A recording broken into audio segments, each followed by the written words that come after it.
Je vais commencer ma réflexion avec vous sur une expérience que je viens de faire il y a un peu plus d'une heure à la synagogue. Quand vous avez en plus une synagogue juste derrière votre hôtel, ne pas y aller, ça serait vraiment du gâchis. Donc j'y étais. Bon, évidemment, je suis habitué à un autre rythme, c'est-à-dire le temps de faire Mincha Yarvit. Moi, j'ai eu le temps de faire Shacharit, Mincha Yarvit pour 2 jours. Mais ça, c'est un deuxième problème. Et puis, je vois un monsieur qui s'approche de moi et qui, d'un côté, a dans la main quelques pièces, et de l'autre côté, comme un français, on dit une sébi, c'est quelque chose pour récolter l'argent. Alors je me regarde, j'ai quand même ma cravate, mon costume, a priori, j'ai pris l'impression qu'il pensait que j'en avais besoin. Et puis j'ai compris que non, qu'en vérité, il a vu que j'ai pas encore de monnaie, ce qui est vrai. Et donc il me donne de l'argent qui lui appartient pour que je puisse le mettre dans la tzedaka. C'est la première fois que je vis cette expérience. Et pourquoi j'ai envie d'introduire notre réflexion sur le couple, sur cela, c'est qu'au fond, eh bien, il y a toujours quelque chose de nouveau qui peut se passer dans notre vie. Il y a toujours quelque chose qui peut nous interpeller, qui peut nous remettre en cause, qui peut nous dire, mais au fond, il y a encore des choses à apprendre, des zones de progression à avoir. Pour moi, en tout cas, c'était une leçon merveilleuse que j'ai prise. Et j'ai trouvé ça absolument magnifique. De dire à une personne, je vous donne les moyens de faire quelque chose de positif, même si à l'instant T, vous ne pouvez pas le faire. Ça serait un sujet en tant que tel, mais en tout cas, je me suis dit, mais au fond, c'est un petit peu le point de départ. Parce que, évidemment, on aurait pu s'imaginer que ce soir, on est fort peu de monde. Pourquoi? Pour une raison très simple. Redonner de l'élan à son couple. Ça va, c'est bon. Ça fait des années qu'on est ensemble. Être capable de venir et de se mettre à l'écoute d'une parole qui peut éventuellement nous aider à repenser la manière dont on gère notre quotidien, la manière dont on organise notre couple, eh bien, c'est à la fois un acte de courage et en même temps l'expression de personnes qui ont envie de grandir, qui ont envie d'évoluer. On a, dans nos sociétés aujourd'hui, je ne sais pas si vous avez entendu parler des théories spécistes. Alors, rassurez-vous, ce n'est pas le sujet de ce soir, mais ce sont des théories qui sont là. Est-ce que ça marche comme ça ou pas? Attendez, je ne suis pas très doué, mais peut-être que je vais réussir à le... Ah, au moins c'est bon. Il y a ce qu'on appelle les théories spécistes. Alors, les théories spécistes, c'est quoi? Non, ça ira, je pense qu'on entend bien. Les théories spécistes, elles sont là pour vous expliquer qu'il y a des êtres dans l'univers. Certains s'appellent des êtres humains, d'autres s'appellent des animaux, mais que quelque part, dans la mesure où on est dans du vivant, eh bien, le vivant, c'est du vivant. Nous mettrons une lecture un petit peu différente de ça. Vous savez que l'univers se distingue en 4 grandes catégories: le minéral, le végétal, l'animal et l'humain. Le minéral, c'est un élément qui n'est pas en mouvement, il ne se reproduit pas. Le minéral, c'est une réalité qui est là, qui est figée. Le végétal se reproduit, mais n'est pas en mouvement. L'animal se reproduit, est en mouvement. L'humain se reproduit, est en mouvement, mais surtout va avoir 2 caractéristiques uniques. La première de ces caractéristiques, c'est laquelle? Eh bien, c'est la capacité de savoir s'interroger. Vous savez que le mot qui désigne l'humain, en hébreu, c'est Adam. Adam, c'est 3 lettres. Et ces 3 lettres ont une valeur numérique. Aleph vaut 1, la lettre 4, même 40, ça fait 45. Et 45, c'est la valeur numérique d'un autre mot, qui est le mot ma. Bravo. Ma, c'est le mot qui désigne le questionnement. Le propre de l'humain, au fond, c'est d'être capable de se questionner. Sur lui-même, sur le monde qui l'entoure, sur le sens de sa vie. L'animal ne se questionne pas. Il se contente de gérer sa vie. Et puis, le second élément qui caractérise l'humain, il est le suivant. C'est le fait qu'il est une personne qui peut créer une version améliorée de lui-même. Le monde animal reste ce qu'il est. Le monde animal ne bouge pas. Vous n'avez jamais vu un lion travailler sur sa colère. Vous n'avez jamais vu une vache travailler sur sa rancœur. Vous n'avez jamais vu un animal quel qu'il soit s'interroger sur son comportement et se dire peut-être que je peux changer. L'humain a cette capacité extraordinaire. Alors, Il m'arrivait parfois de rencontrer des personnes dans des situations très intéressantes, et j'ai souvenir plus particulièrement d'une situation dans laquelle, eh bien, il se trouve que c'était un monsieur, ça aurait pu être une dame, ça n'aurait rien changé, qui devait avoir une bonne cinquantaine et qui était en train de faire une crise de colère énorme. Pourquoi? Parce qu'on ne lui avait pas donné ce qu'il voulait. Mais j'en ai marre, énorme. Moi, je suis parti chez lui. Je lui ai dit, excusez-moi, cher monsieur, est-ce que je peux vous demander si vous êtes d'accord que je m'associe avec vous? Et il me regarde, il est un peu décontenancé. Il me dit, mais je lui dis, non, mais j'ai très envie, si vous acceptez, pour moi c'est un bonheur. Il me dit, pourquoi? Il me dit, mais parce que je pense que si vous n'êtes pas milliardaire, vous allez le devenir. Alors là, il ne comprend plus rien. Je lui dis, mais monsieur, je constate que vous êtes dépositaire d'un secret que tout le monde recherche. Ça s'appelle quoi? L'élixir de jouvence. Comment faire pour retomber en enfance ou pour ne jamais grandir? Parce que je constate qu'à 50 ans, vous fonctionnez exactement comme quand vous aviez 10 ans. À 10 ans, qu'on ne donnait pas ce que tu voulais. Quand on a 5 ans, tu fais la même chose. Donc au fond, tu m'as appris comment faire pour ne pas grandir. Et le pire, c'est quoi? C'est qu'à 50 ans, tu es capable de le justifier. Plus que ça, tu es en train de dire « Ah, je suis désolé, c'est ma nature, c'est comme ça, moi-même comme je suis. » Super. Alors je vous propose un truc, et on va rentrer dans notre sujet dans quelques instants, vous allez comprendre pourquoi j'ai introduit par ça. Demain, vous avez un enfant qui rentre à la maison, avec un carnet de notes. Bon, aujourd'hui, c'est plus les carnets de notes, c'est sur Internet, mais on va faire comme on dit chez les Ashkénazes. J'ai pas encore l'accent, mais ça va venir. Tout de suite. Je m'entraîne. D'accord? Donc, qu'est-ce qui se passe? Il arrive avec un carnet de notes, c'est ce qu'il y a sur le carnet de notes, le sigle des Jeux Olympiques. 0, 0, 0, 0, 0. Le parent est là, il est en train de dire ah. L'enfant lui dit c'est ma nature, je suis paresseux. Qu'est-ce que le parent va dire? Mais il va falloir que tu te bouges. Mais c'est qui mon exemple? Est-ce que vous aussi, en tant qu'adulte de référent, vous me montrez que vous êtes dans des évolutions, dans des changements, dans des mouvements? Souvent on est comme ça, on dit je suis comme cela. Or, le point de départ de ce qu'on appelle le renouveau du couple, c'est d'accepter, de se dire est-ce que je suis prêt à imaginer que je peux devenir autre chose que ce que je suis. Alors on est très pour, mais on enlève souvent un ou deux mots et on les remplace par d'autres. Je suis prêt à imaginer que l'autre puisse être autre chose que ce qu'il est. Alors on arrive en mieux, évidemment. La question, elle est la suivante. En ce qui me concerne, moi, est-ce que je suis prêt à imaginer que mon histoire personnelle puisse à un moment ne plus être la même? Est-ce que je suis prêt à imaginer que cette capacité que l'on a d'être dans un mouvement d'existence, c'est pas juste de la théorie, mais c'est dans le domaine de la pratique? Et c'est autour de cela qu'on va devoir s'interroger ce soir. On est dans un monde dans lequel on demande de plus en plus aux gens de s'accepter, mais on leur demande de s'accepter pour mieux renoncer. Je suis comme ça, que voulez-vous? C'est mon histoire, c'est mes traumas, c'est mon ce que tu veux, et donc, je suis comme ça. Pour la Torah, il n'y a aucun problème. Tu es comme ça, tu as tes traumas, tu as ton histoire, tu as l'exemple mental, tu as ce que tu veux.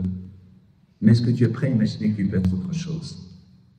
Vous savez, dans la tradition un peu kabbalistique, on nous explique qu'un jour, qu'on se retrouvera face à un lieu de bilan, alors on dit qu'il y a quelque chose qui s'appelle l'enfer. Moi, je ne sais pas ce que c'est. Mais je vais vous donner une image telle que les maîtres de la Kabbale nous proposent, mais traduit avec quelque chose de plus actuel. C'est une salle de cinéma. Mais dans cette salle de cinéma, tu as deux écrans parallèles. Sur le premier écran, il y a ta vie. Et sur le second, il y a ta vie. Non, du moins ce qu'elle aurait pu être. Il y a ce que tu as été, ce que tu aurais pu devenir. Et que parfois tu t'es refusé de devenir. Alors c'est génial parce que à chaque moment, au fond, on peut imaginer créer quelque chose d'autre. Et dans le couple, c'est au fond absolument incroyable. C'est comme cela que l'on va pouvoir véritablement évoluer et grandir. Le premier bout de l'histoire, on va reprendre si vous connaissez bien les textes. Ce soir, si j'arrive, faut pas que j'oublie que j'ai une kippa sur la tête et une barbe non amovible. On va quand même prendre comme référence nos textes. Et on va voir, est-ce que cette notion du couple est présente dans la Torah et qu'est-ce qu'elle a à nous dire par rapport à nos possibilités d'avancer, d'évoluer et de grandir. Tout d'abord, regardons un petit peu le premier couple. Le premier couple, c'est qui? C'est Adam et Ève. Adam, un homme qui a été le plus heureux de l'histoire de l'humanité, pour deux raisons fondamentales. La première, il n'avait pas le choix, il n'y en avait qu'une. La seconde, il n'a jamais eu de belle-mère. Donc, d'accord? Donc à ce niveau-là, vous imaginez un petit peu, Adam, il arrive, il n'y a pas le choix. Vous imaginez, aujourd'hui, il y a trop de choix, tu le choix. D'accord? Il y a une chanson en France, entre les deux, mon cœur balance. Là, il n'y en a qu'une. Ok. Adam, il est là et il va construire une histoire de couple. Alors, ce qui est très curieux, c'est quoi? C'est de voir qu'est-ce que la Torah nous dit sur cette rencontre. Et quand vous regardez les textes, ça vous fait légèrement frissonner. Pourquoi? Parce que le texte dit que avant que Adam trouve Ève, il va d'abord, c'est un texte du Talmud, se tourner vers le monde animal. Curieux. Vous êtes d'accord, c'est quand même curieux. Les maîtres du Talmud disent, Adam, il va aller explorer le monde animal. Alors c'est vrai qu'aujourd'hui, on aime bien peut-être dire à sa femme, ma gazelle, d'accord, mais bon, ok. Et une fois qu'il s'est rendu compte qu'il n'a rien à trouver dans le monde animal, c'est à ce moment-là où émerge la femme. Alors, vous savez, dans l'étude des textes, vous avez toujours deux options. Option 1, c'est débile. Option 2, c'est pas débile. Ça fait 3300 ans qu'on se promène avec. On va peut-être essayer d'imaginer l'option numéro 2. Parce que c'est vrai que si on regarde ça, on se dit, mais qu'est-ce qu'on est en train de nous raconter? C'est quoi cette histoire de fou? Qu'est-ce que nos maîtres nous racontent? On a ici une première indication fondamentale dans l'univers du couple. Dans le rapport qui existe entre l'humain et l'animal, on est dans un monde de verticalité. Il y a l'humain et il y a l'animal. Ce n'est pas horizontal, c'est vertical. L'humain domine l'animal. Au passage, cette domination crée chez lui une responsabilité. Parce que quand tu maîtrises quelque chose, tu en es responsable. C'est un autre sujet. Avant de construire son histoire, la Torah a besoin de dire la chose suivante, que si tu imagines qu'une histoire de couple, c'est une histoire de verticalité, c'est pas possible. C'est-à-dire que le rapport à l'autre, il va être horizontal. Et ça va être capital. Ça va être capital parce que tout l'enjeu du couple, c'est de comprendre cette complémentarité, mais c'est qu'on est dans un vrai face-à-face. Dans un vrai face-à-face. Or, le vrai problème, c'est lorsque l'on pense qu'il y a une verticalité dans la relation, c'est-à-dire il y a celui qui est au-dessus et celui qui est en dessous. Et celui, ça ne peut pas être nécessairement monsieur ou madame, c'est un qui pense être là dans une position dominante. Et ça, c'est pas possible. Il y a un texte du Talmud qui nous dit un truc encore plus bizarre. Il dit la chose suivante, il cite un verset, et le verset dit « Hinenach latachem banim sachar tori abatel » Voici que l'héritage de Dieu, ce sont les garçons, ils sont la récompense du fruit du ventre. Verset curieux. Mais alors l'explication des maîtres du Talmud, elle est encore plus spécifique, plus curieuse. Essayez de fermer ce que j'appellerais les tueurs de couple. Essayez de fermer les tueurs de couple. Essayez, ça ne vous dérange pas. Je peux vous garantir que vous survivrez. Si on arrive à survivre 25 heures de suite pendant Shabbat sans téléphone, on peut le faire pendant 2 heures. On parlera tout à l'heure du tueur de couple, d'accord? Je ferme la parenthèse. Donc, on revient au sujet. Allez, on se concentre. Qu'est-ce qu'on voit? Le Talmud nous dit, voici que l'héritage de Dieu, ce sont les garçons, héritage des fruits du ventre. Ok, verset bizarre, explication du Talmud encore plus surprenante. Et vous allez l'entendre évidemment tout de suite au second degré. Il ne faut pas l'écouter au premier degré, au second degré, sinon ça amènerait à avoir des réactions qui ne sont pas de votre niveau. Il dit par le fait qu'un homme reste longtemps sur le ventre de son épouse au moment où il se retrouve dans l'intimité, ils ont des garçons. déjà le verset était surprenant, mais alors là, ça ne veut rien dire. Et nos maîtres vont y continuer, ils disent oui, de par le fait qu'ils se retrouvent sur le rang de leurs épouses. Avant de passer à l'acte, ils ont des garçons. Et c'est là où je vous demande d'avoir la lecture au second degré. Celui qui décide si nous aurons des garçons ou des filles, c'est le créateur de l'univers. Mais qu'est-ce que nos maîtres veulent dire? L'homme a une responsabilité économique, qu'on le veuille ou pas. La responsabilité économique peut donner l'illusion du pouvoir. Le lieu du pouvoir, c'est quoi? C'est dans le monde de l'intime. Dieu dit, à travers ce verset, si l'homme ne se préoccupe pas d'abord du bien-être de son épouse, parce que c'est ce que ça symbolise de rester proche d'elle avant le passage à l'acte, alors il n'y aura plus de garçon. Traduction, si à un moment l'homme utilise la responsabilité économique qui est la sienne pour prendre le pouvoir, la femme va émerger et dira « si c'est ça, c'est bon, je gère » et c'est là où commencent les conflits. Le monde des conflits commence lorsqu'on s'inscrit dans un rapport de pouvoir à l'intérieur du couple. Dieu dit « tu veux que les garçons restent ? Alors comprends qu'un couple, ce n'est pas un lieu de pouvoir. » Or, trop souvent, la responsabilité économique a créé le pouvoir parce que l'autre dépend de moi. On ne peut pas imaginer un couple équilibré si quelqu'un se sent dans une dimension de domination par rapport à l'autre. Et encore plus pour celui qui se sent dominé. Ça va être donc le point d'entrée. De quelle manière je pense la relation? Est-ce qu'elle est horizontale? Est-ce qu'elle est verticale? Une femme, évidemment, a la totale liberté de pénétrer le monde du travail.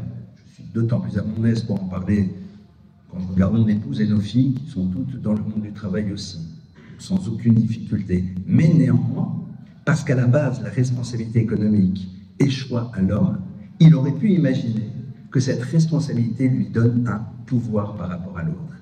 L'enjeu, justement, numéro 1, c'est de se rappeler que la relation, elle est horizontale. On est dans un face-à-face avec une dimension de complémentarité.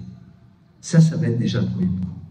À partir de là, on va essayer de réfléchir parce que, vous savez, dans bon nombre de cours sur la notion du couple, souvent on est dans des problématiques de recettes. On aime bien les recettes.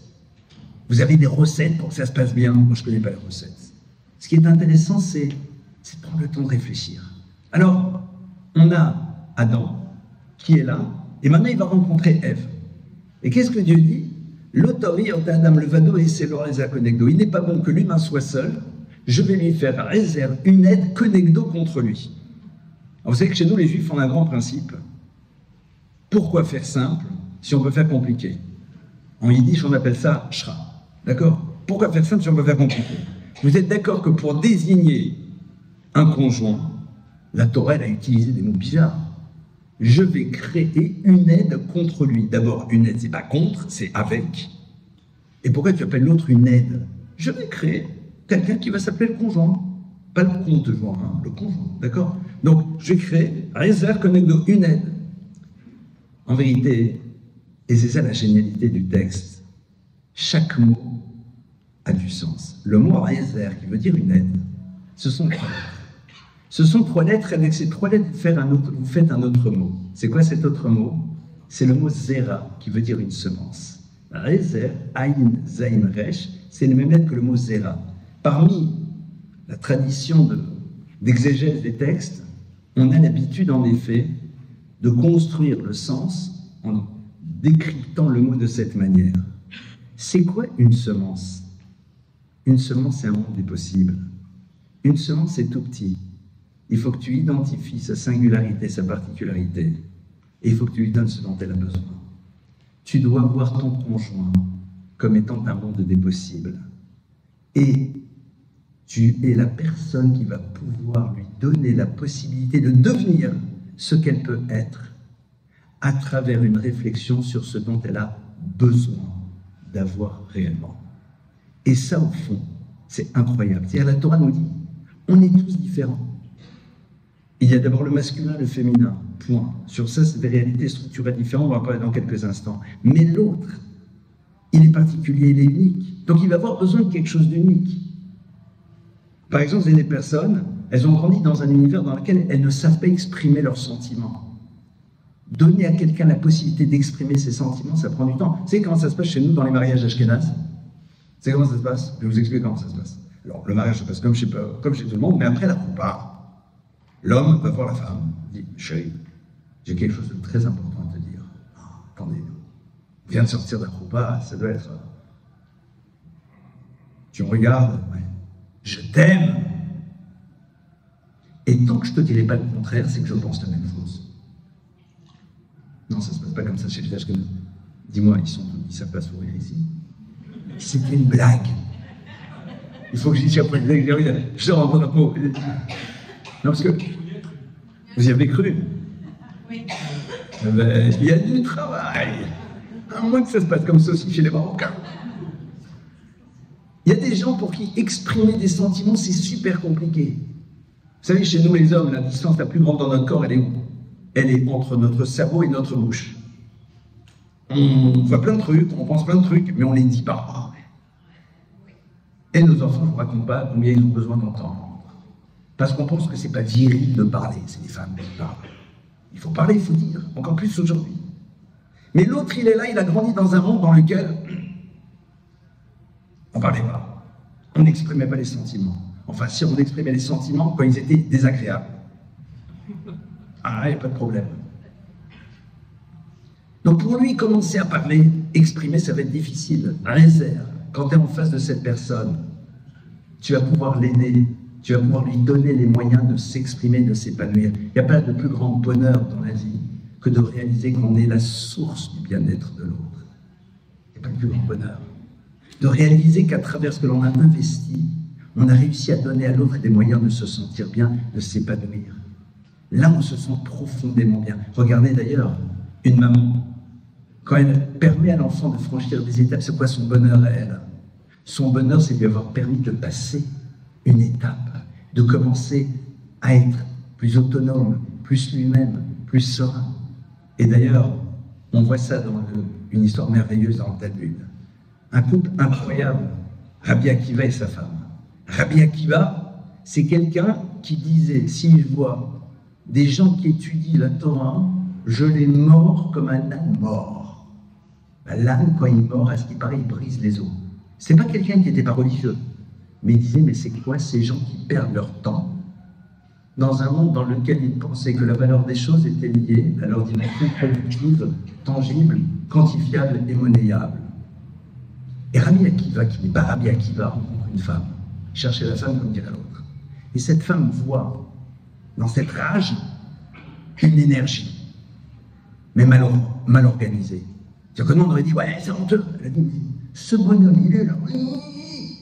Il faut juste réorienter. Une telle énergie, mais si vous l'orientez différemment, ça va être merveilleux.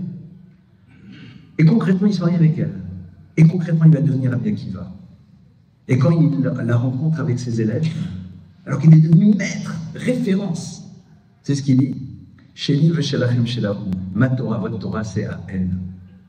Parce qu'elle a su voir, même dans quelque chose de négatif, une énergie. Et elle s'est dit, il faut juste l'aider à l'orienter dans la bonne direction. Et il devient maître et référence dans le peuple d'Israël. C'est ça, au fond, la définition que la Torah nous donne du conjoint. Réserve, une aide. C'est-à-dire que l'autre va être là et va nous analyser, va chercher à comprendre ce dont on a besoin. Et à partir de cela, nous donner les moyens de nous épanouir. La grande difficulté, c'est où? C'est quand, en effet, on oublie de réfléchir à l'autre fonction de ce qu'il est, mais à travers ce que nous sommes nous. Et ça, c'est au fond mettre de côté quelque chose de fondamental.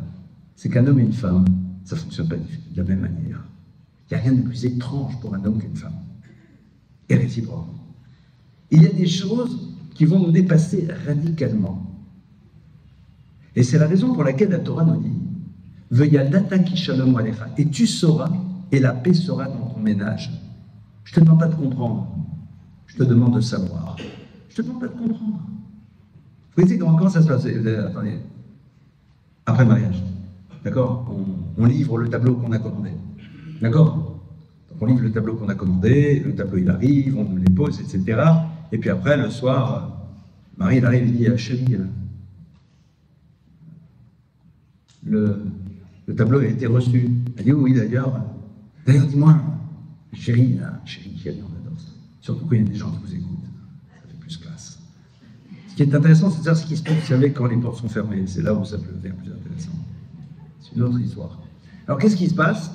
Et donc, à ce moment-là, madame regarde son mari et dit chérie, on le met où? Alors, vous savez, nous, les hommes, qu'est-ce qu'on fait? On prend un très inspiré. Regarde à droite, regarde à gauche. Je pense qu'il serait pas mal là-bas, tu vois, au bout à droite. Et généralement, on va entendre une petite voix qui va nous dire tu penses pas qu'il serait mieux à gauche? Si tu sais, pourquoi tu me dis? Mais je te garantis, je sais très bien ce que je dois faire. J'ai juste besoin de te sentir associé. Parce que si maintenant, alors moi je la joue très classe, je vais dire à ma femme, tu fais ce que tu veux. Traduction, je m'en moque.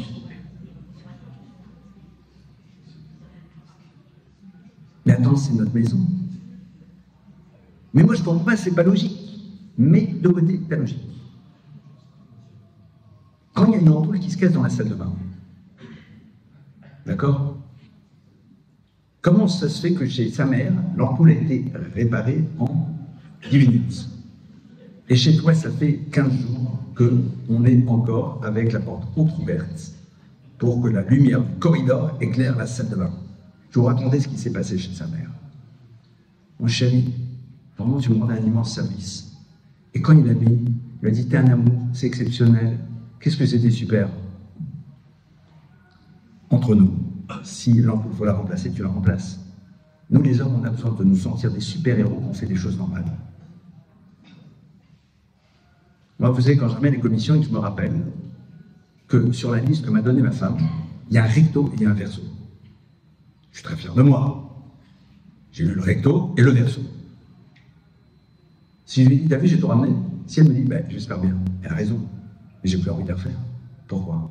Parce que pour moi, dans ma réalité masculine, je vis ça comme étant un exploit parce que ça ne s'inscrit pas dans quelque chose que j'ai l'habitude de faire. Et vous pourrez chacune et chacun développer ça autant que vous voulez dans vos couples respectifs. Veuillez data, tu dois savoir. C'est-à-dire, ne cherche pas un moment à comprendre, il y a des choses qui te dépassent radicalement. Et pourquoi? T'en sais rien. Il y en a un qui m'a dit un jour, mais c'est pas possible, mais qu'est-ce qu'elle est bête? Je lui dis, super, je te rappelle qu'il y a un grand principe, t'es marié avec elle, qui se ressemble, ça semble. Après, il était un peu plus embêté, d'accord? Mais si l'autre est bête, alors qu'est-ce que tu fais avec? On a ici donc déjà ce premier point. Et la Torah va nous résumer. La Torah va nous dire que l'autre réserve connectée, c'est dans la confrontation qu'on va découvrir. À partir du moment où on a posé ça, on va, si vous voulez bien, essayer d'avancer un tout petit peu et de voir comment est-ce qu'on peut faire, au fond, évoluer un couple et le faire grandir. Alors, vous savez que dans la Torah, il y a des mitzvot, il y a des commandements. Entre autres, par exemple, on va en parler d'un classique, on connaît les téphilines. Les téphilines, c'est ces petites cubes noires qu'on va mettre ici et là. D'accord? Super. Alors moi, on vient et on dit, tu sais, tu as l'obligation de mettre les téphilines. Super. Et ben, je décide de ce que je fais, je prends ça, je le mets ici, je prends le verre, je le mets sur la tête. On va me dire, mais non. Je dis pourquoi? Je dis, parce qu'il y a un livre dans lequel on te décrit exactement ce que c'est. Super, donc je vais ouvrir le livre et je vais découvrir ce que c'est. Génial. Dans la Torah, vous avez une mitzvah très particulière qui est au cœur même de l'équilibre du couple. Vous savez, c'est laquelle? L'obligation que la Torah nous fait de faire des remontrances et des reproches. Ouais. Le texte dit « Ocher tochiach et amitecha » fais des reproches à l'autre. Comment il y a des gens dans la salle qui sont devenus ultra-orthodoxes. Ils font des psaumes du matin au soir. Ah, moi ça je le fais, mais du matin au soir. Ok. Donc quand vous regardez ce texte, vous dites c'est quand même curieux. Seulement, qu'est-ce que je vais faire? Je vais faire comme pour les téphilines. Je vais avoir le livre. Et quand je vais regarder le livre, il va m'expliquer comment j'accomplis ce commandement. Je vais dire, mais non, c'est bon, j'en ai pas besoin. Je sais très bien comment on fait. Non, moi, je vais aller voir. Et je vais ouvrir un texte. Et ce texte, c'est le texte du Rambam, de Maïmonide. Maïmonide va dire que chez Yereta Ishnegdo, quand quelqu'un te pose un problème, quand il y a une difficulté dans la relation, il ne faut pas en vouloir à l'autre et se taire. Donc déjà, le coup de je garde tout pour moi, tu mets de côté. D'accord? La rancœur, c'est la pire des choses qui puissent exister. Parce que vous le gardez, et puis un beau jour, au bout de 20 ans, il y a tout qui ressort. Vous connaissez ce genre de discussion? D'accord, tu me fais le même coup que tu m'avais fait au mariage de ma cousine il y a 17 ans. T'as une cousine, Bertha, qui s'est mariée? D'accord, vous connaissez. Il ne faut pas garder l'intérieur Esther. Et la mitzvah nochicho, c'est une obligation de faire des remontrances. Velo marlo est de lui dire Lama asitali davarze damadachatati bitvarponi. Alors regardez un peu le langage de Maïmonide. Le Rambam dit tu dois dire à l'autre pourquoi tu m'as fait ça? Pourquoi tu as fauté vis-à-vis de moi en faisant ça? Alors moi là-dessus, j'ai de nouveau un problème. C'est quoi cette phrase pesante? Tu dois faire des reproches. Alors tu dois dire à l'autre, pourquoi tu m'as fait ça? Regardez en vérité comment ça fonctionne. On va essayer d'imaginer un groupe d'amis qui sont ensemble en train de dîner. Et puis au cours du dîner, il y a un moment, allez on va prendre madame, à un moment, quelqu'un dit, oh là là, il y a quelqu'un qui devrait aller voir tel et tel truc là-bas. Elle dit, oh là là, mon mari, il ne faut surtout pas lui demander, lui et le bricolage, mais ça fait deux. Pas super sympa. Mais 10 minutes après, on parle d'autre chose. Elle dit, ah là là, vous ne vous rendez pas compte, l'autre jour, ce qu'il fait avec les enfants, c'est incroyable, comment il sait s'en occuper, comment il sait faire les faveurs. Ah, un compliment. D'accord? Des violons. Super. Et puis, c'est la fin de la soirée, et le couple se retrouve dans la voiture. Donc on a d'abord fait cheese à tout le monde, et puis après, posture congélateur. D'accord? Monsieur ou madame, elle s'installe. C'était bien? Oui. Ah, mais j'ai l'impression que ça va? Si, ça va. Bon. Au bout d'un moment, on va commencer à parler. Dis-moi, alors je me suis trompé, c'est en vérité l'homme qui a pris cette posture congélateur, c'était pour voir si vous suiviez, mais c'est pas grave. Alors donc, personne n'a réagi, j'adore. Un, il rit pas, deuxièmement, il ne suit pas, ça va du tout. Donc c'est l'homme qui prend la posture congélateur. Ça va me dire qu'est-ce qui se passe? Il dit, pourquoi t'as dit à tout le monde que je ne savais pas bricoler? La femme regarde, dit, et alors? Et puis elle se rappelle, elle dit en plus, t'as vu tout ce que j'ai dit, comment tu t'occupes bien des enfants et que c'est extraordinaire? En réalité, c'est quoi le problème? Le problème, c'est que cette femme-là, si demain on fait à son sujet, on dit quelque chose qu'elle ne sait pas faire, ça ne la dérange pas. Dans sa nature profonde, ça ne la dérange pas. Tout le monde sait que tel truc, c'est pas mon truc. Et c'est pas grave, voire même mes copines se moquent de moi, je m'en fiche. Pourquoi? Parce que j'assume. D'où voulez-vous que cette femme puisse imaginer qu'elle est face à quelqu'un qui ne supporte pas à un moment qu'on dise quelque chose qui n'est pas objectivement négatif sur lui, alors que par ailleurs on fait un compliment. Elle ne peut même pas l'imaginer. Je vais raconter une histoire personnelle. On était jeunes mariés. On était jeunes mariés. Ma femme n'est pas d'origine pas née en France. On était à Paris. Et puis, le soir, j'étais à la maison. Elle faisait ses études. Et puis, un soir, elle rentre comme assez tard. Bien plus tard que ce qu'elle a l'habitude de rentrer. Moi, elle pensait que j'étais en train d'étudier avec un copain qui n'était pas là. Bon. Et donc, moi, je commence à me faire des angoisses pas possibles. Je me fais des angoisses pas possibles. Mais qu'est-ce qui se passe? Où est-ce qu'elle est? Un stress pas possible. Ok? À un moment, la porte s'ouvre. Alléluia. Bon, alors, normalement, qu'est-ce que j'aurais dû faire? Ah, qu'est-ce que je suis content de te voir. Bon, j'ai pas fait ça. D'accord? Mais bon, normalement, c'est ce que tu es censé faire. Où t'étais? Et bon, quand à un moment, je reparle normalement, je lui dis, mais je comprends pas. Alors, elle avait rencontré des copines, histoire, etc. Je lui dis, mais je comprends pas, mais j'étais inquiet. Elle me regarde, elle dit, mais pourquoi? Et là, elle découvre qu'elle a un mari inquiet, alors qu'elle, c'est pas sa nature. Donc, elle peut même pas imaginer que quand elle a un petit retard, je vais me faire des angoisses et je pense qu'elle a été enlevée par un commando venu spécialement de Colombie. Elle peut pas se l'imaginer. Un des problèmes majeurs qu'on a dans tous nos couples, c'est quoi? C'est qu'on ne sait pas comment l'autre fonctionne. Et le travail, c'est quoi? C'est de lui donner les clés. Le Rambam il dit, tu dois dire à l'autre, pourquoi tu as fait ça? Tu sais, ça me touche. Traduction, je pars du principe que c'est la méconnaissance que tu as de mon mode de fonctionnement qui t'a amené à agir de cette manière. Et ça change tout. Pourquoi? Parce que la plupart du temps, en vérité, ce qui ne va pas dans le couple, c'est quoi? C'est qu'on ne sait pas vraiment comment l'autre fonctionne, on ne connaît pas sa sensibilité. Pourquoi? Parce qu'on a des structures différentes. On a des modèles différents parce qu'il y a l'histoire de l'autre que tu ne connais même pas. Je vais vous raconter une autre histoire d'un couple, d'accord? Auquel j'ai été confronté, qui était assez génial. Le mari me raconte, il me dit, je ne comprends pas ce qui se passe. On est dans une réception, ma femme discute, et moi je sais qu'elle adore boire du jus d'orange, je ne sais pas trop quoi, une boisson. Donc très, très élégamment, je vais au buffet, je me fais servir un verre, et après, je la vois discuter avec des copains, des copines, enfin elle est en train de discuter avec une personne, et je lui amène son verre. C'est gentil, c'est classe, d'accord? Elle me dit merci, genre, même le serveur me dit merci, de manière plus sympathique.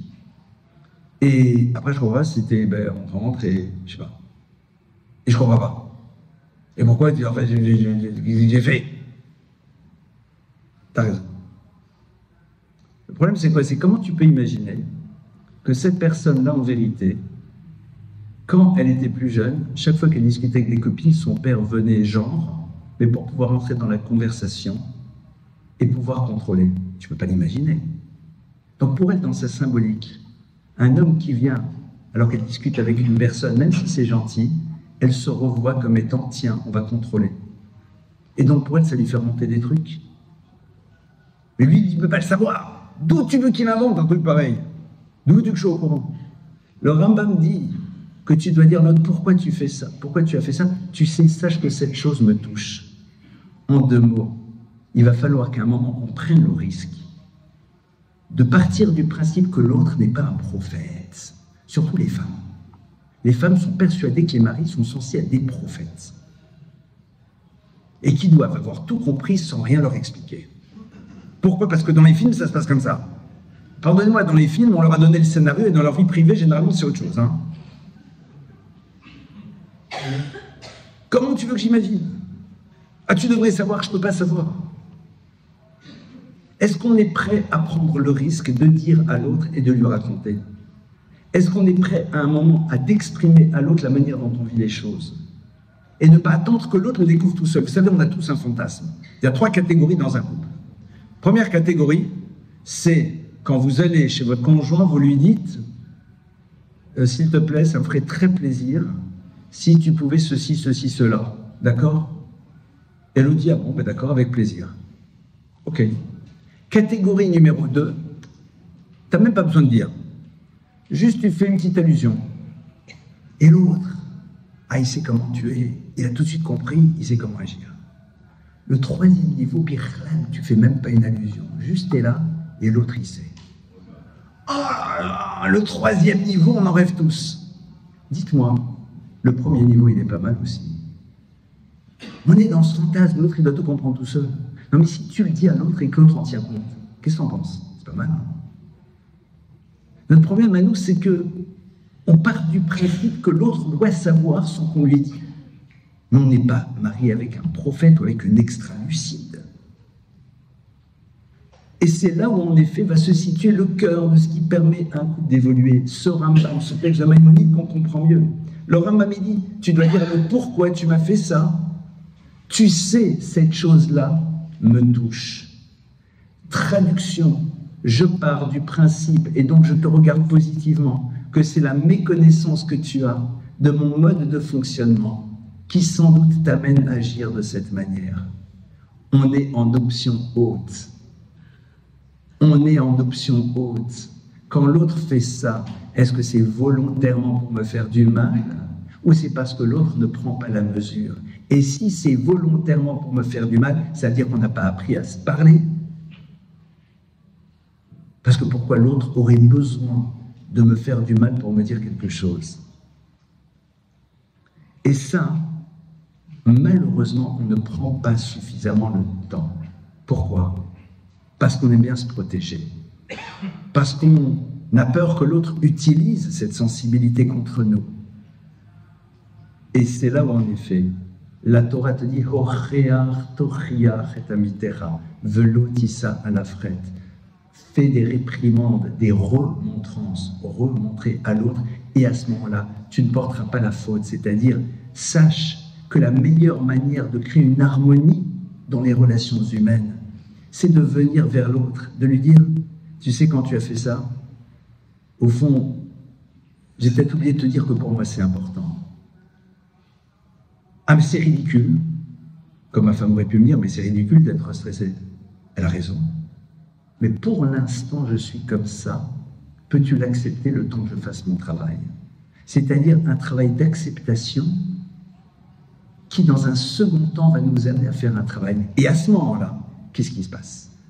Quand tu commences à faire ce travail, c'est-à-dire, par exemple, d'apprendre à dire vraiment merci, la reconnaissance. D'accord? La reconnaissance qui va être un élément capital dans le couple. Au passage, s'il y a des chefs d'entreprise ici qui veulent un entretien privé pour savoir comment faire partir quelqu'un d'une société sans le licencier, viennent me voir. C'est comment? Il y a une technique très simple. Vous voulez transformer une relation et faire en telle sorte qu'elle devienne insupportable, mais inattaquable. Ne dites jamais merci. Jamais. L'amour se transforme en indifférence puis en haine. C'est la même chose dans un couple, c'est la même chose dans une famille. La notion de reconnaissance. Vous avez expliqué à votre conjoint, il dit, tu sais, quand tu me dis merci, ça me touche énormément. D'accord? J'en ai besoin. Pour moi, c'est important. D'accord? Votre conjoint, il s'en rappelle et il commence à le faire. Alors, le bout mais je voudrais qu'il le fasse spontanément. Pourquoi spontanément? Il y a des trucs que tu n'es pas au courant. Moi, vous savez, je suis issu du monde de la yeshiva. À la yeshiva, on t'a jamais appris que quand tu rencontres quelqu'un, tu dois lui ouvrir sa bouteille de coca et le servir. Moi, si je fais ça à la yeshiva avec mon copain, il me dit arrête, tu vas enlever les bulles. T'as soif, tu bois. Si on t'a pas appris, non, tu sais, quand tu sors avec une jeune fille, tu lui sers d'abord son verre. Si t'as jamais appris, t'es pas au courant. Il y a plein de trucs qu'on n'est pas au courant. Nous, les hommes, on a besoin des mots, et la femme, elle a besoin du mot et de la musique des mots. Se parler, on a besoin de se parler. On dit, c'est nécessaire? Non, alors pourquoi il faut se parler? Parce qu'il faut se parler. T'as compris? Non, il faut se parler. Partager avec l'autre des choses qui pour toi représentent rien, mais qui pour lui sont fondamentales. T'accompagnes ta femme faire les soldes. Ça vous arrive? Alors c'est quelque chose d'exceptionnel, parce que c'est là où vous découvrez que quelqu'un peut en effet avoir vu 15 trucs et dire je reviendrai demain. Et vous voyez un mari qui est avec sa femme, il est là, et il a le sourire. Alors, il a le sourire. Alors, la première option, c'est parce qu'il fait un contrôle rapproché sur la carte bleue. D'accord. Première option. Deuxième option, tu lui dis quoi, ça te fait plaisir? Il dit, très sincèrement, j'ai toujours rien compris. Mais je sais que ça lui fait plaisir. Point. Mais n'essaye pas de me convaincre, mais tu sais, c'est super. C'est comme quand une femme, elle se met à côté de son mari, elle lui met le bras sur l'épaule. Dans un couple, on peut s'enlacer, d'accord? Et elle est à ses côtés. Et il est tellement content qu'elle soit à ses côtés pendant qu'il regarde 22 personnes qui courent après la même balle. Et elle dit, je comprends pas, pourquoi ils courent tous derrière la même balle? Tu donnes une balle à chacun, ça serait plus simple. Il est là complètement halluciné. D'accord? Vous savez, en France, comment est-ce qu'on sait quand c'est la mi-temps des matchs? C'est authentique. C'est le débit d'eau dans les villes. Parce que c'est le moment dans lequel tout le monde va aux toilettes. 45 minutes, complètement concentré, le corps n'existe plus. Ça te fait plaisir? Pas du tout. Qu'est-ce qui te fait plaisir? Je sais que ça lui fait plaisir que je sois à ses côtés. Donc, à un moment, il y a des choses, tu n'es pas obligé d'adhérer. Mais tu dois être capable. Alors, qu'est-ce qui se passe? On m'a appris qu'en effet, pardonnez-moi, je pense que c'est un gros sabot, le coup du foot, et on peut être un peu plus subtil, mais bon, je vous fais confiance, moi j'arrive des gros sabots, on va les choses plus subtiles. On m'a appris que ça fait plaisir à une femme de partager certaines choses qui pour toi ne semblent pas importantes. On t'a pas demandé ni de te convaincre que c'est important, ni de la convaincre que ça ne l'est pas. C'est sa réalité, c'est ta réalité, point barre. À partir du moment où tu fais l'effort de partager, alors qu'est-ce qui se passe? Alors regardez, je vais vous prendre un exemple très simple. Vous me voyez là? Vous me voyez, je suis ici. Très bien. Alors là, je vais vous demander d'avoir une réaction. Et si vous ne savez pas laquelle, n'en ayez pas. Vous voyez? Très bien. Vous voyez ce que je vais faire? Voilà.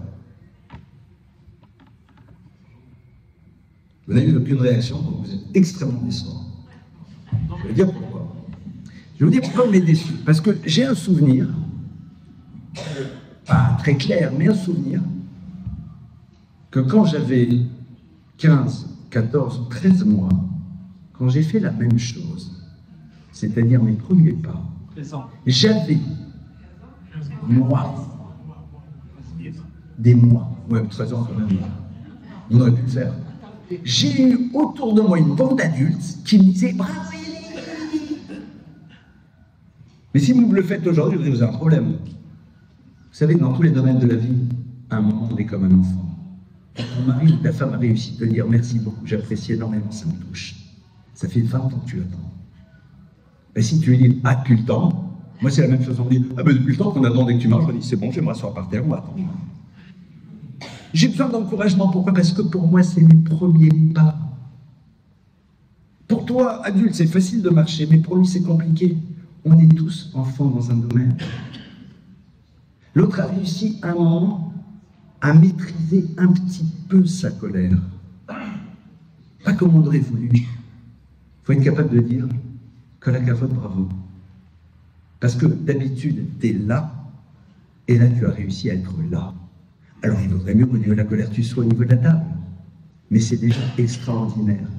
En valorisant l'effort que l'autre conjoint va faire dans des domaines dont il sait que c'est important pour nous, parce qu'on a eu ce courage de le lui dire, sache que pour moi c'est important. Je comprends que pour toi ça ne l'est pas, et je ne vais pas essayer de te convaincre, c'est ma réalité, d'homme ou de femme, dans ma nature, dans mon histoire. Quand l'autre en tient compte et fait un effort, il a besoin de se sentir valorisé, applaudi, cette notion de reconnaissance. Au sens premier, reconnaître. Je connais à nouveau. Et c'est extraordinaire. Parce que ça ne vous donne qu'une envie, c'est comme l'enfant, d'être dans la continuité de l'effort, d'être dans un mouvement qui va vers l'avant. Or, souvent, on est là et on attend l'excellence, et quand l'excellence n'est pas au rendez-vous, c'est comme s'il ne se passait rien. La question est de savoir quel est le choix que je fais dans la manière dont je vais gérer ma relation. C'est un choix. Et si demain, il y a un des conjoints qui dit à l'autre « Ah, bravo, c'est extraordinaire », et que l'autre se dit « Ah, il a écouté le cours », eh bien, c'est extraordinaire. Parce qu'en fin de compte, j'ai face à moi quelqu'un qui a été capable de comprendre et de décider de faire quelque chose qui ne correspond pas à sa nature et pour laquelle c'est difficile. Il y a des choses qui sont difficiles pour vous et qui pour moi sont faciles et réciproquement.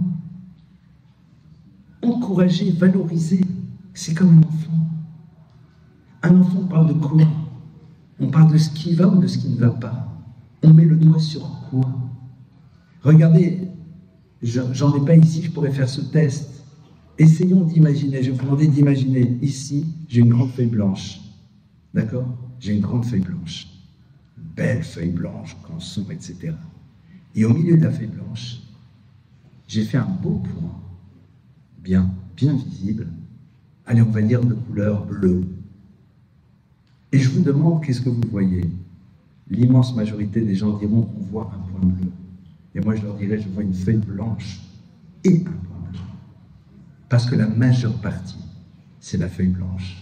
Mais nous ne voyons que le point bleu. Et souvent, le point bleu, c'est le point noir. C'est l'élément dysfonctionnel. C'est l'élément qui ne va pas. Et si en effet, ce n'est que cela qu'on voit chez l'autre, comment vous voulez qu'on construise? Qu'est-ce que je décide de voir? Qu'est-ce que je décide de voir? Et c'est ça, au fond, qui va tout changer. Le problème, c'est que dans un couple, on est souvent dans la série bac à sable. Quand on était au bac à sable, c'était Prums Does. Et il y en a certains ce soir qui risquent de sortir en disant « Je suis très content de t'avoir amené ce soir. Je pense que tu as dû enfin entendre des choses. » Alors, ayons l'élégance de faire le pari de l'intelligence de l'autre. Parce que, au moment où je vous parle, Je suis sûr que vous fonctionnez comme moi j'ai pu fonctionner. J'espère que ma femme elle entend. J'espère qu'elle entend. Ah, là, là, là, là. Et puis après, c'est ça, quand lui il le dit, ça t'écoute, hein. Bienvenue au club. Bienvenue au club. Bienvenue au club. On a tous tendance à fonctionner de cette manière. Ce qui est intéressant, c'est de se dire, mais en quoi ça me concerne? En quoi c'est quelque chose qui est là pour moi? Et puis surtout, peut-être dans cette dimension d'apprendre à voir ce qui va. Ça change tellement la vie. Ça change la vie. Vous savez, en tant qu'Ashkénaze, je viens d'un univers dans lequel, on sait tous qu'on est des survivants, mais je sais peut-être un petit peu plus. Mon père a été raflé de nombreuses fois, enfin voilà, du côté de mon épouse aussi, on a vu, et je me dis au fond, ce qu'on a appris de nos grands-parents qui ont réussi à survivre et de nos parents, par miracle, c'est qu'ils ont appris à voir avant tout ce qui allait. Le reste aussi, il fallait le gérer. Mais c'était ça qu'on apprenait à voir. Apprendre à voir ce qui va. C'est comme parfois, il y a des couples. Ils viennent. Je ne suis pas thérapeute de couple, mais parfois, je reçois les couples une fois pour les orienter vers des thérapeutes. Pourquoi? Parce que les gens veulent avoir le rabbin pour créer leur problème de couple. Mais ils n'iront jamais voir le rabbin pour savoir comment est-ce qu'on investit 500 000 €. On est d'accord? On va voir quelqu'un qui a fait 5 ans de diplôme, 5 ans d'études.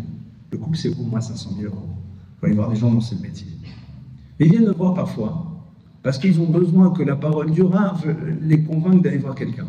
Et je me rappelle un jour, j'en ai, il arrive comme ça, puis il me dit, ouais, plus c'était monsieur ou madame. Enfin, il y en a un qui râlait sur le... J'entends. Alors, c'était pas dramatique, hein. On n'était pas dans 3 tentatives de meurtre, et non. Et j'entends ça, et l'autre, il me regarde, et je lui dis, ah mais il faut divorcer. Alors, il ne savait pas du tout. Il me dit, je dis, ah ouais, non, mais il faut divorcer. Moi, sur urgence, si vous voulez, d'ailleurs, j'ai des relations consistantes, on peut faire ça très vite. Et là, j'entends brusquement la personne qui me dit, ah ouais, mais par ailleurs, vous savez, je dis, votre conjoint a des qualités, peut-être qu'on en parle. Peut-être qu'on en parle. Peut-être qu'on en parle, et peut-être qu'on l'exprime et qu'on le verbalise, et pas à l'autre, ne serait-ce qu'à soi. Est-ce que ça vous arrive souvent le matin de quitter la maison un peu fâché? À mon avis, une fois tous les 23 ans, plus ou moins. D'accord? On s'est un peu embrouillé. Généralement, si j'ai une caméra, c'est ce qui se passe. La caméra est là, vous voyez quelqu'un qui claque la porte, qui dit à l'autre, bonne journée. Ouais, de la manière dont tu me l'as dit, elle va être super bonne la journée, mais c'est pas grave. Bonne journée. Et vous voyez la personne, et vous l'entendez. Alors, je veux dire, il, elle, c'est... Bon, aujourd'hui, on est dans des IL, donc tout va bien. Donc, ce qui m'énerve, c'est pris, c'est pas possible. Oh, c'est sa mère. Okay. Maintenant, comme ça se passe tous les jours, puisque là, c'était une fois tous les 23 ans, donc c'est... D'accord? Vous sortez de la maison et puis ça, c'est très sympa. Salut ma chérie. Merci beaucoup, c'était super. Vraiment, tu m'as préparé un truc que j'adorais, etc. Super gentil, etc. J'apprécie beaucoup. Et on ferme. Et vous voyez, il y a la personne qui sort avec un grand sourire. Mais est-ce que vous l'entendrez dire la chose suivante? Quelle femme merveilleuse j'ai. Quel bonheur. Qu'est-ce qu'elle est exceptionnelle. Ou alors, mais quel mari gentil. Mais il est adorable. On pense. Mais on ne le dit pas. Parce qu'en vérité, c'est intéressant. Les choses, il ne faut pas les dire à l'autre. Il faut d'abord se les dire à soi-même. Est-ce que je m'entends dire tout ce que j'apprécie? Vous savez, tous les jours, les premiers mots qu'on prononce, c'est Modé Ani le Fanera. Et j'exprime ma reconnaissance. Quand tous les matins, vous faites les bénédictions, parce que même si vous n'avez pas le temps de prier, et faire les bénédictions du matin, ça prend 10 minutes, comme l'ont fait, 10 minutes, 5 minutes, comme l'ont fait vos parents, vos arrière-grands-parents, vos arrière-arrière-grands-parents. Vos arrière-grands-parents qui sont des saints. Mais on va faire la même chose qu'eux, un petit peu quand même. Vous vous arrêtez et vous regardez. J'ai un corps qui fonctionne. Moi, je me rappelle une fois, j'avais mal au dos. Ah, moi, mettre une chaussette le matin, mon frère. Je te raconte pas la gymnastique que je faisais. Tu vas pas réveiller à 6 h du matin pour peut-être mettre tes chaussettes quand même. Ça se fait pas. Donc t'essayes, mais au niveau du dos, ça commence à... Quand le matin, tu mets tes chaussettes normalement, c'est un kiff. Réapprendre à dire. Réapprendre à s'entendre dire soi-même. Quand soi-même on s'entend dire les choses, on les voit différemment. Et c'est vrai qu'à ce moment-là, la relation n'est plus la même. Évidemment, dans toute relation, il y a eu des hauts et des bas. Il y a, et ce soir évidemment, il y a plein de choses dont je n'ai pas parlé, la relation à la belle famille, il y a plein de trucs, évidemment. Parce que sinon on est parti pour la nuit et je vois qu'il y a un très beau buffet qui attend là-bas. On ne peut pas exagérer, on reste copains. Mais ce qui est extraordinaire, c'est quoi? C'est quand on commence à travailler sur ces notions-là, quelque part on retrouve une respiration dans le couple. Moi je vais raconter une histoire que j'ai vécue avec un de mes maîtres. L'histoire est incroyable. C'est quelqu'un qui était marié avant la Shoah et qui a perdu son épouse et ses enfants pendant la Shoah. Son épouse a fait la marche de la mort, en portant quasiment sur elle sa sœur qui n'arrivait plus à marcher pour la sauver. Donc c'est des gens, quand ils se marient, c'est solide. C'est bon.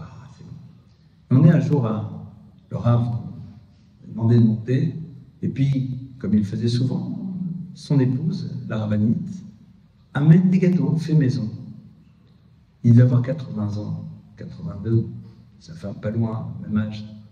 Et quand elle amène des gâteaux et qu'on commence à les consommer, le Rav nous dit, en présence de son épouse, il attend qu'elle est sortie et il attend qu'elle rentre. Et quand elle rentre, il dit, vous avez vu comment ils sont bons les gâteaux de la rabbinite?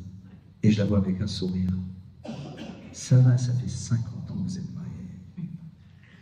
Ça fait 50 ans, c'est bon.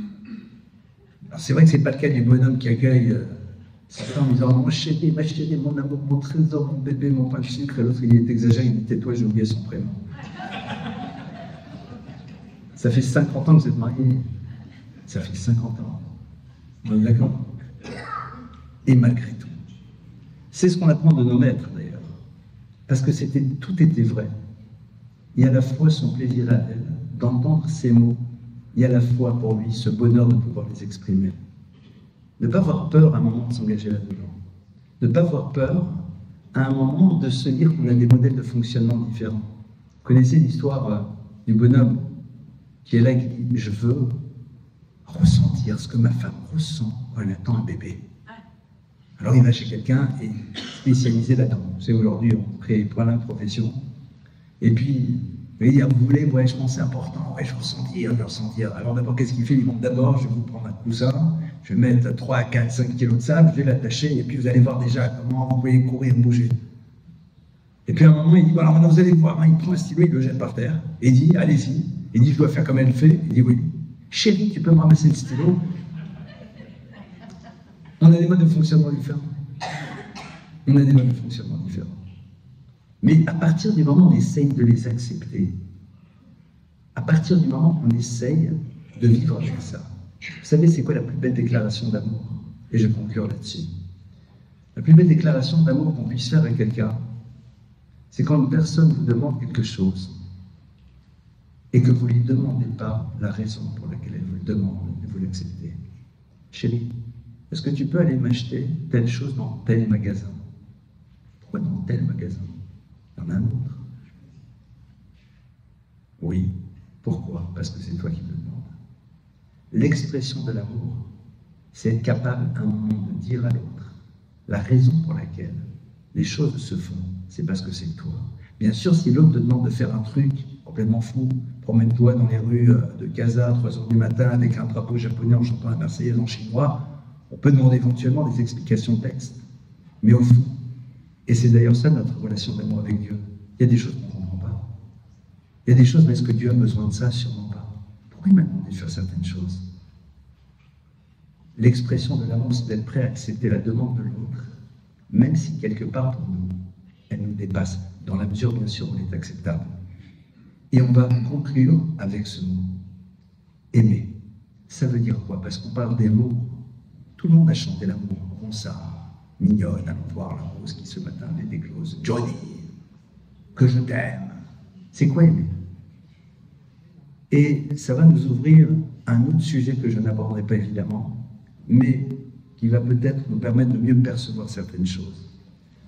La Torah me demande d'aimer. Mais qui la Torah me demande d'aimer? 2 fois par jour, la Torah me demande, je dois le dire. Elle me dit, tu dois aimer Dieu. Ve'ahavta et Hashem Elokecha. Et tu aimeras l'Éternel ton Dieu. Qui la Torah aurait-elle pu m'obliger à aimer? A priori, logiquement. Alors, pour vous donner une indication, il y avait une pub en France il y a une quinzaine d'années qui était offrait un bijou à la seule femme dont vous êtes sûr qu'elle vous l'aimerait toute votre vie. C'était à l'occasion de la fête des mères. Ce qui est très sympa pour nous les hommes. Je vais se marquer dans la pub, hein. Or, la Torah, elle me demande quoi par rapport à mes elle demande quoi par rapport à mes parents? Elle ne me demande pas de les aimer. La Torah me demande de les respecter. Moi, j'aurais écrit la Torah, j'aurais dit respecte Dieu et aime tes parents. Or, la Torah te dit le contraire. Et Maïmonide pose la question, il dit, mais comment tu peux obliger à aimer? Comment tu peux obliger à aimer? Aimez-moi. Ben non. Le Rambam dit quelque chose qui est fondamental. Il dit, si tu pars du principe, sur lequel on pourrait discuter, c'est un autre sujet, que Dieu te donne tout ce que tu as besoin pour créer ton projet de vie, alors tu l'aimes. Traduction différente. Aimer quelqu'un, c'est chercher à l'épanouir. Se sentir aimé, c'est réaliser que l'autre veut nous épanouir. La Torah me dit, je ne peux pas t'obliger à aimer tes parents de cette manière. Parce que parfois, tes parents ont vu en toi la projection de leurs désirs. Ils ont vu en toi ce qu'ils voulaient être eux aux yeux des autres à travers ta réussite. Tu seras rama mon fils, tu seras avocat ma fille. C'est toutes les problématiques des blessures narcissiques. Des enfants qui doivent être la représentation des parents face au monde. Je crois que c'est Sartre qui disait qu'à un moment, que les projets des pères sont les destins des enfants. C'est-à-dire qu'à un moment, il faut que tu sois celui que je n'aurais pas, que j'aurais voulu être, que je n'ai pas été. C'est un sujet en tant que tel. La Torah dit, si je t'oblige à les aimer, il y a des fois où c'est pas possible. La Torah dit respecte, parce qu'ils t'ont quand même donné plein de choses. Mais la Torah dit, mais Dieu, tu dois l'aimer. Et la Torah me parle de l'amour du conjoint. Aimer l'autre, c'est vouloir lui donner les moyens de s'épanouir. Se sentir aimé, c'est réaliser que c'est le désir de l'autre. Alors comment on y arrive? Ça prend du temps. Il faut échanger, il faut être à l'écoute, il faut verbaliser, il faut applaudir, il faut voir ce qui va. En vérité, dans la vie, on rate, mais on essaye de rater moins. Parce que l'excellence n'existe pas dans ce genre de domaine. Mais ce qui est important, c'est est-ce qu'on est dans des zones de progression? Est-ce qu'on a envie de grandir? Est-ce qu'on a envie d'évoluer? Un mais l'autre a fait des erreurs. Quel regard tu portes sur son erreur? Shlomo HaMelech a dit Sheva Pamim Tzadik Yipol Vekam. Et c'est ma vraie conclusion. 7 fois le juste tombe et il se relève. Ça veut dire quoi? Dit un maître qui s'appelait le Rav Yerucham de Mir.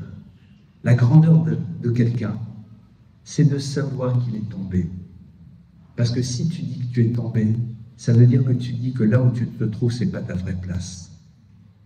Quand un mari ou une femme dit, tu as raison, j'ai fait une grosse erreur. Ça veut dire que tu considères que ça, c'est pas toi. Toi, c'est autre chose. Alors malheureusement, c'est ce que tu te trouves être maintenant. Si je dis je suis tombé de la table, ça veut dire que concrètement, je sais que ma place est sur la table. Quelqu'un qui reconnaît avoir fait une erreur, c'est quelqu'un qui au fond est en train de dire je suis conscient que là où je suis, ce n'est pas ce que je devrais être, mais j'ai envie d'y accéder, j'ai envie de le devenir dans tous les domaines. Alors, ce soir, j'ai juste essayé d'ouvrir quelques réflexions sur des choses qui sont sans doute évidentes, mais que j'ai juste essayé de verbaliser, de dire avec des mots. L'importance de parler, de dire, ça prend du temps, en espérant qu'au fond, c'est quelque chose qu'on arrivera à mettre en place, chacune et chacun dans notre groupe respectif,